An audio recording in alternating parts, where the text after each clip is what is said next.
శ్రీమాత్రే నమ. జయ గురు దత్తాత్రేయ నమ. ఈ వీడియోలో మనం కుజగ్రహం మే 11వ తారీఖు నుంచి జూన్ 20వ తారీఖు వరకు సుమారు 40 రోజుల పాటు మరి మేషరాశిలో సంచరించడం జరుగుతుంది. మరి కుజునికి మేషరాశి స్వక్షేత్రం అవుతుంది. ఈ కారణం వల్ల మరి రుచిక మహాపురుష యోగం అనే యోగం కొన్ని రాశుల వారికి ఏర్పడడం జరుగుతుంది. మరి ఎవరి జన్మజాతకంలో అయినా సరే, లేదంటే వారు గోచారరీత్యా కుజగ్రహం బలంగా ఉన్నప్పుడు, అంటే పాపగ్రహాలతో కలకుండా స్వక్షేత్రంలో కానీ ఉచ్చక్షేత్రాల్లో కానీ ఉన్నప్పుడు మరి దేశంలో భూముల యొక్క వాల్యూ పెరుగుతూ ఉంటుంది. అలాగే లా అండ్ ఆర్డరు చాలా పర్ఫెక్ట్గా పనిచేయడం జరుగుతూ ఉంటుంది. ఒకరి జీవితంలో ప్రభుత్వ ఉద్యోగం రావాలన్నా, ప్రభుత్వ పదవి రావాలన్నా కూడా కుజుని యొక్క బలం తప్పనిసరిగా ఉండవలసి ఉంటుంది. అది ఏ స్థానం అనుకుందాం, దశమ స్థానం, 2, 6 ఏ స్థానంలో ఉన్నప్పటికీ కూడా కుజుడు బలంగా ఉన్నవారికి అటు రాజకీయ నాయకుడు అవ్వచ్చు, ఇంచుమించు ప్రైమ్ మినిస్టర్ దగ్గర నుంచి సాధారణ వార్డు కౌన్సిలర్ వరకు కుజుని యొక్క బలం ఉంటేనే కంపల్సరిగా ఆ జాతకుడు జీవితంలో సక్సెస్ఫుల్గా ధన సంపాదన చేయగలడు. ఒక మగవాడ్ల వాడి జీవితం బాగుంటుంది. అలాగే స్త్రీల యొక్క వివాహ జీవితంలో వారి యొక్క జాతకరీత్యా కుజుడు భర్తకారకుడు అవుతూ ఉంటాడు. మరి స్త్రీ జాతకంలో కుజుడు ఎంత బలంగా ఉంటే అంత సమర్థుడైనటువంటి భర్త రావడం జరుగుతూ ఉంటుంది. అలాగే వాళ్ళకి పుత్ర సంతానం కలుగుతారు. ఆ పుట్టిన పిల్లలు కూడా జీవితంలో చాలా ఉన్నత స్థాయికి రావడం జరుగుతూ ఉంటుంది. పొరపాటున స్త్రీ జాతకంలో కుజుడు బలహీనుడైన, పాపగ్రహాలతో కలిసి ఉన్న, కొన్ని గ్రహాలతో కలిసి ఉన్నప్పుడు సరైనటువంటి సమర్థత లేని, ఎటువంటి బాధ్యత లేని, సరైనటువంటి క్యారెక్టర్ లేని భర్త రావడం వల్ల ఆ స్త్రీ జీవితం చాలా అల్లకల్లోలంగా ఉంటుంది. మరి విడాకులు తీసుకోవడానికి కానీ, వివాహ జీవితం విచ్ఛిన్నం కావడానికి కానీ స్త్రీ జాతకంలో కుజుడే ప్రధాన కారకుడు అవుతూ ఉంటాడు. అంటే మనకు ఉన్నటువంటి గ్రహాల్లో సూర్యుడు, కుజుడు అగ్నితత్వ గ్రహాలు. మరి కుజుడు యొక్క తన పవర్ అంతా కూడా, అంటే రవి యొక్క పవర్ అంతా కూడా కుజుడి ద్వారా రావడం జరుగుతూ ఉంటుంది. అందుకనే రవి అంటే సూర్య భగవానుడు రాజుగాను, కుజగ్రహం సైన్యాధ్యక్షుడిగా ఉండడం జరుగుతుంది. అందుకనే మరి కుజుడు బలంగా ఉంటేనే ప్రభుత్వ ఉద్యోగం ఆల్రెడీ ఐఏఎస్ అవ్వాలన్నా, ఐపీఎస్ అవ్వాలన్నా, సివిల్స్లో పాస్ అవ్వాలన్నా, రెవెన్యూ డిపార్ట్మెంట్కి వెళ్ళాలన్నా కుజుడు తప్పనిసరిగా ఉండాలి. భూములు, భూస్వాములు, భూమి మీద ఆధిపత్యం కూడా కుజగ్రహం వల్లే జాతకుడికి రావడం జరుగుతుంటుంది. పుట్టినప్పుడు జాతకుడు ఎంత హీనమైన కుటుంబంలో, దేనికి పూట కూడా గడవని కుటుంబంలో జన్మించిన వాడు కూడా వారి యొక్క జన్మ జాతకంలో కుజుడు బలంగా ఉంటే వాడు స్వయం కృషితోనే కోట్లాది రూపాయలు చాలా తొందరగా సంపాదించడం జరిగే అవకాశం ఉంది. బట్ ఎవరి జీవితంలో అయినా కుజుడు కంపల్సరిగా బలంగా ఉండాలి. సోకాల్డ్గా ఉన్నటువంటి కుజదోషం అందరూ అనుకున్నట్టు దానికి కూడా కుజుడు కారణమవుతుంటాడు. కుజుడు తొందరపాటుతనానికి, ఆవేశానికి కారణమవుతుంటాడు. కాబట్టి ఈ కుజుడు ఉండరాని చోట్ల ఉన్నప్పుడు జాతకుడు స్వయం కృషితో మరి తొందరపాటు చర్య వల్ల వివాహ జీవితాన్ని కూడా విచ్ఛిన్నం చేసుకోవడం జరుగుతూ ఉంటుంది. అందుకని అటు అమ్మాయి జాతకంలోనూ అబ్బాయి జాతకంలోనూ కుజుడు ఎంత బలంగా ఉంటే, అందుకనే ఈ కుజదోషం ఒకరికి ఉంటే ఇంకొకరికి కూడా ఉండాలన్న అర్థం ఏంటంటే, ఇద్దరు జాతకాల్లో కుజుడు బలంగా ఉంటే, సమాన స్థాయిలో సమాన స్థితిలో ఉంటే అది న్యూట్రల్ అవ్వడం జరుగుతూ ఉంటుంది. సో ఒకరి జీవితంలో బలంగా ఉండి ఇంకోటి జాతకంలో బలహీనంగా ఉంటే అది చాలా విచ్ఛిన్నానికి, ఇబ్బందికి, కారణం అవుతూ ఉంటుంది కాబట్టి బట్ ఏదైనా జీవితంలో కుజుడు బలం తప్పనిసరి. కుజగ్రహ అనుగ్రహం కోసం అనేక విధాలుగా కుజుడిని ఇంప్రూవ్ చేసుకోవచ్చు. దానికి అనేక రకాల పరిష్కార మార్గాలు కూడా జాతకంలో మరి ఋషులు చెప్పడం జరిగింది. బట్ ఏదైనా ఫిజికల్గా కష్టపడి కుజుడిని స్ట్రెంత్ చేసుకోవాలి తప్ప దాన ధర్మాల వల్ల జపాల వల్ల పెద్దగా ఉపయోగం ఉండదు. కాబట్టి మరి ఈ పరిహారాలు అయితే జాతకంలో కుజుడు బలహీనంగా ఉన్నప్పుడు ఏ పరిహారం చేసుకుంటే ఆ జాతకం బాగుంటుంది అన్నది మనం ఈ వీడియో చివరిలో తెలుసుకునే ప్రయత్నం చేద్దాం.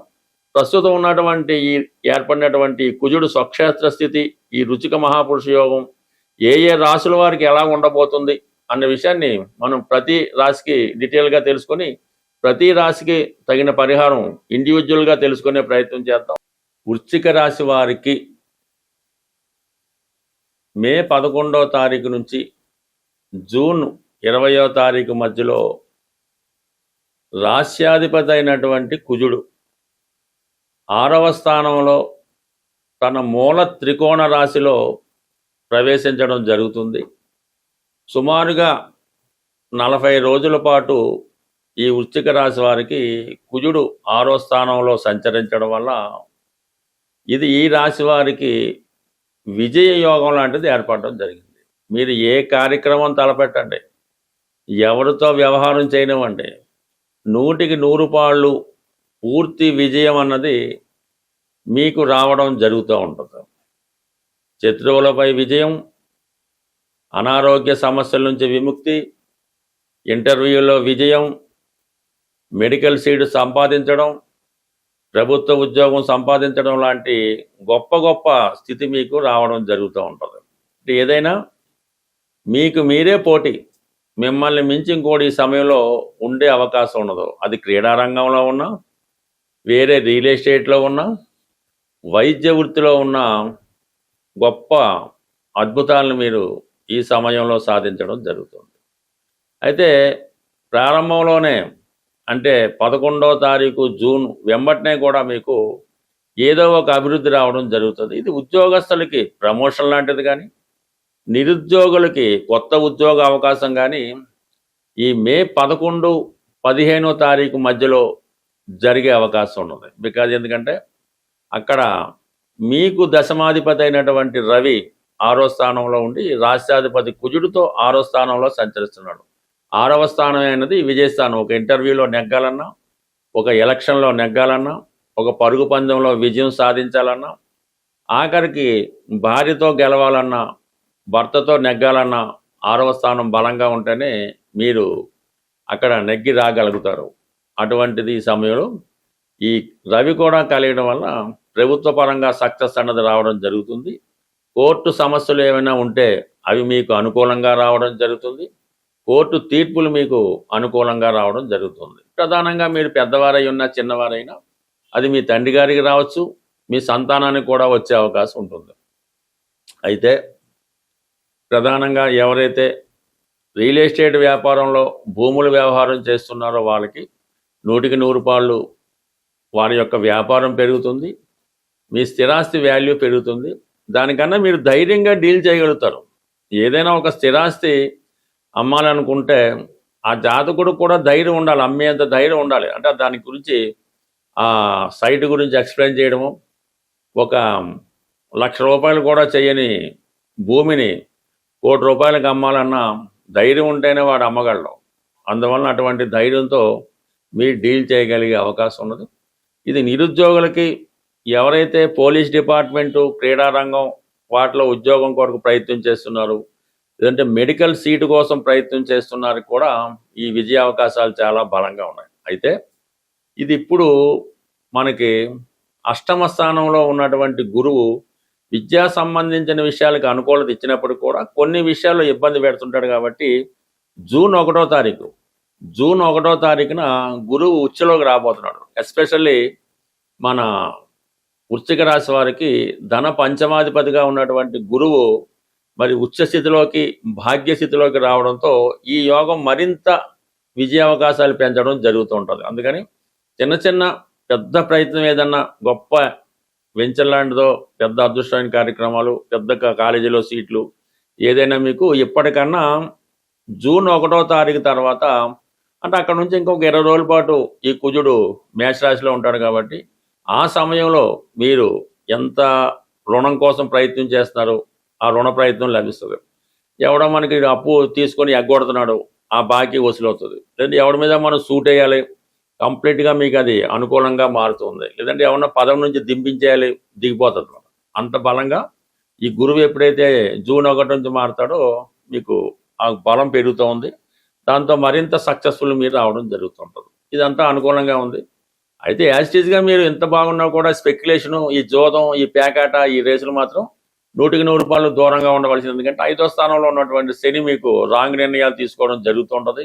విద్యార్థులు ఎంత పడినా కష్టపడినా సమయానికి గ్యాప్ రాకపోవడం జరుగుతుంటుంది. కాబట్టి ఇంత బాగుందని చెప్పారు కదా అని మీరు ఇలాంటి ఈ జోద క్రియలు, బెట్టింగ్లు ఇటువంటి వేయడం వల్ల 100% నష్టపోవడం జరుగుతుంది. అందువలన వృశ్చిక రాశి వారు శని 5వ స్థానంలో ఉన్నంత వరకు ఏ గ్రహం ఎంత బలంగా ఉన్నా వాటి జోలికి మాత్రం దయచేసి పోవద్దు. ప్రతి సమస్యకు కూడా ఏదో ఒక పరిహారం అన్నది రావడం జరుగుతూ ఉంటుంది. అంటే కుజుడికి పరిహారం అన్నది మిగతా వాళ్ళతో పోల్చుకున్నప్పుడు కొద్దిగా కష్టంగానే ఉండడం జరుగుతూ ఉంటుంది. కుజుడు ప్రమాదాలకి, యాక్సిడెంట్లకి, ఆస్తిపరమైన తగాదాలకి, అన్నదమ్ముల విభేదాలకి, రుణ సమస్యలకి, భార్యాభర్తల మధ్య విభేదాలకి, మరి ఈ మధ్యకాలంలో భర్తలని హత్య చేస్తున్నటువంటి భార్యలు, తల్లిదండ్రులని హత్య చేస్తున్నటువంటి పిల్లలు, ఇవన్నిటికీ కూడా ప్రత్యక్షంగానో పరోక్షంగానో కుజగ్రహం కారణం అవుతూ ఉంటుంది. ప్రధానంగా ఈ పరిహారాల్లో ఒక వ్యక్తికి ప్రమాదం ఉన్నది, లేదంటే యాక్సిడెంట్ అయ్యే అవకాశం ఉన్నది అనుకున్నప్పుడు రక్తదానం, ఎవరికైతే బ్లడ్ అవసరం అవుతుందో మన బంధువుల్లోనో ఫ్రెండ్స్లోనో ఇమీడియట్గా రక్తం అవసరమైనప్పుడు మీరు బ్లడ్ డొనేషన్ చేయడం వల్ల మీకు ఎటువంటి ప్రమాదం నుంచైనా బయటపడే అవకాశం ఉంటుంది.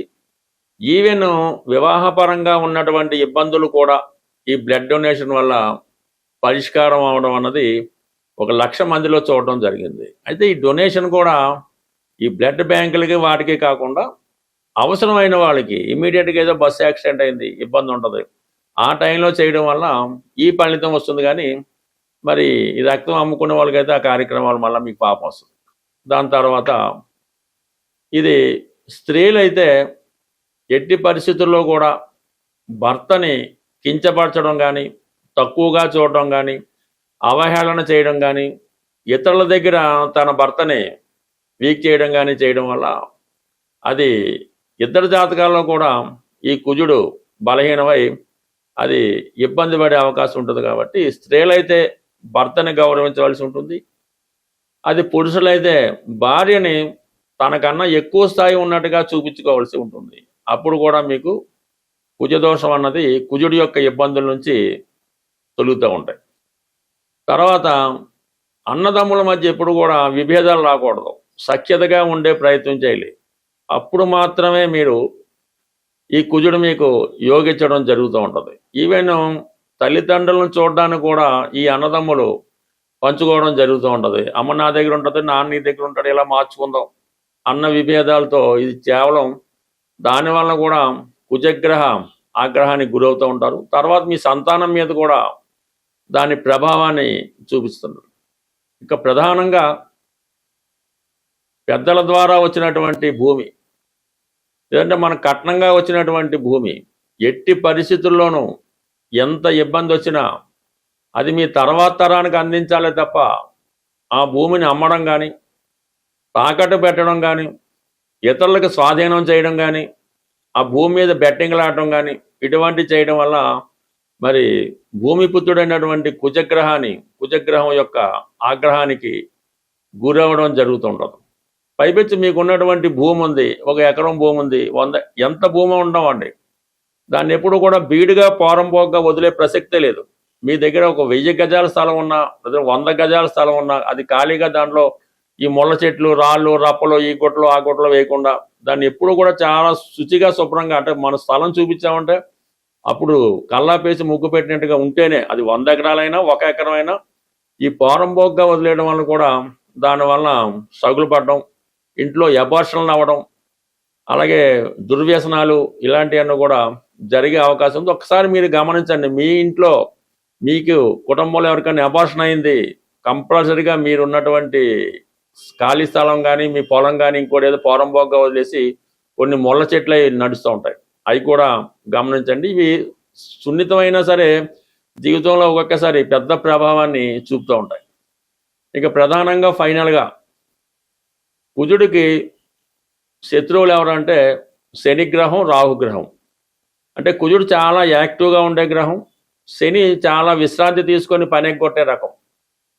అందువల్ల ఏంటంటే మీకు శనిగ్రహ అనుగ్రహం కావాలి అంటే కొద్దిగా ఈ కుజుడు బలం అవ్వాలంటే ఈ రెండింటిని దూరం పెట్టాలి. అంటే రాహుని దూరం పెట్టాలంటే పొగాకు, దానికి సంబంధించిన ఉత్పత్తులు, స్మోకింగ్ వగైరా వగైరా మానివేయాల్సి ఉంటుంది. శని మీకు అనుకూలంగా మారాలంటే అంటే కుజుడు ఫలితం ఇవ్వాలంటే శని దూరం పెట్టవలసి ఉంటే మీరు దానికి సంబంధించిన ఆల్కహాల్ సేవించడం ఇవి మానివేయవలసి ఉంటుంది. అది కష్టమైనా దాన్ని బట్టి చూడండి. ఎప్పుడైతే ఆల్కహాల్ సేవించాడో ఆటోమేటిక్గా వాడిలో ఉన్నటువంటి కుజుడు విజృంభిస్తూ ఉంటాడు. ఈ హత్యలు, మర్డర్లు వీటి చేయడానికి కూడా ఇంటర్నల్గా వ్యక్తి ఆల్కహాల్ తీసుకుని ఉంటాడు. సో ఇది గమనించవలసి ఉంటుంది. ఇక చివరిగా ప్రతి ఒక్కరూ ప్రతిరోజు వ్యాయామం కానీ ఎక్సర్సైజ్ కానీ, అంటే లేడీస్ అనుకోండి ఆ వంట చేయడం, పిండి రుబ్బడం, రకరకాల పనులు వాళ్ళు చేస్తూ ఉంటారు. కానీ మగవాళ్ళకి ఈ మధ్యన అసలు పని లేకుండా పోయింది. ఏదో బండి ఎక్కామా, కారు దిగామా, ఆఫీసులో కూర్చున్నాం, మళ్ళీ కారులో వెళ్ళామా, పడుకున్నాం అన్నట్టుగానే ఉంది. కాబట్టి దానివల్ల కూడా కొద్దిగా ఈ కుజుడు బలహీనం అవుతుంటాడు. రోజు కొంతసేపు వ్యాయామం చేయడం, ఎక్సర్సైజ్ చేయడం, వీలైతే కొంతసేపు ఈ ప్రదర్శనలు చేస్తుంటాం కదా, 108 ప్రదర్శనలు, 18 ప్రదర్శనలు, 8 ప్రదర్శనలు చేస్తుంటాం కదా, వాటి వల్ల కూడా మీకు కుజుడి యొక్క అనుకూలత పెరిగే అవకాశం ఉంది. బట్ ఏదైనా కుజగ్రహ అనుగ్రహం పెరగాలంటే ఆంజనేయ స్వామి, సుబ్రహ్మణ్య స్వామి. మనకి ఉద్యోగం కావాలంటే ప్రతి శనివారం హనుమాన్ని పూజించుకోవడం, పెళ్లి తొందరగా అవ్వాలంటే ప్రతి మంగళవారం హనుమాన్ని పూజించుకోవడం. ఇలా ప్రతి వారానికి కూడా కొన్ని లెక్కలు ఉంటాయి. బట్ ఏదైనా మీ జీవితంలో కుజుడు బలంగా ఉంటే ఎంత దరిద్రం నుంచైనా సరే జీవితంలో పైకి రావచ్చు. అదే కుజుడు బలహీనమైతే మీరు కోటీశ్వరుడి ఇంట్లో పుట్టినా సరే చివరికి తినక తప్పదు. స్వస్తి.